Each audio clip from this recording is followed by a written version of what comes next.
I have a great question here that I would love to answer, which is, can you outline the 80% that needs to be ready before the business is launched or starts?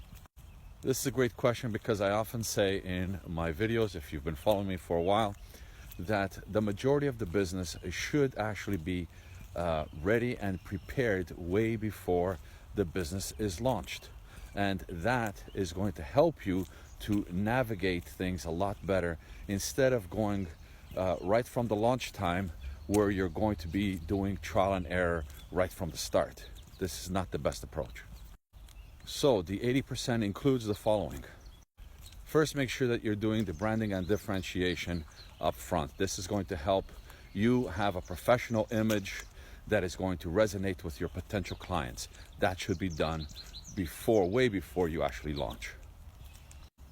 Secondly, make sure that you have a robust plan and do as much as possible in terms of marketing.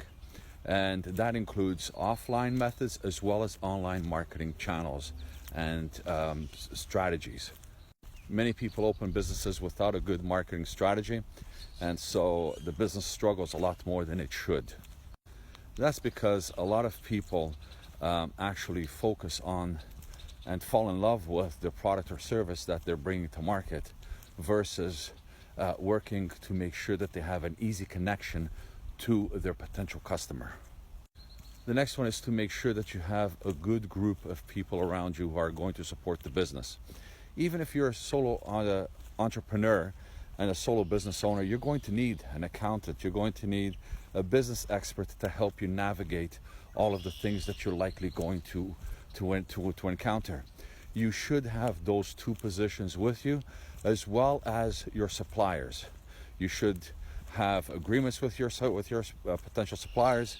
You should have a good relationship. You should have backups to each one so that if something does happen, you can change it quickly and not be worried and panicking whether you're going to be able to supply your customers with something when the business is actually launched.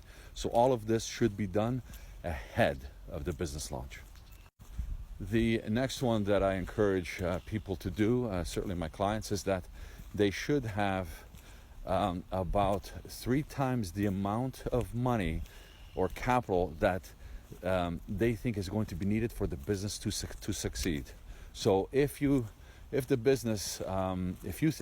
that the business needs $20,000 to succeed, you should have $60,000 for that business, because you don't know the problems that you're going to encounter that you didn't forecast, and you can't foresee the actual future because you will get costs that are unforeseen when you actually start. The last thing that you should have is your processes and procedures to fulfill the services that you are going to sell to your customers. You should have it all ironed out to make sure that they are not only competitive with the marketplace, but you are ahead of them. So I always encourage to do that. And if you do all of these 5 things, you are going to be doing 80% of the business preparation up front. And this should give you an amazing head start when you actually launch the business. So I hope I've answered your question. And if you do like this kind of content, do follow me. And if you have other questions, please don't hesitate, leave a comment, and I will try to answer them as soon as possible. Talk to you soon.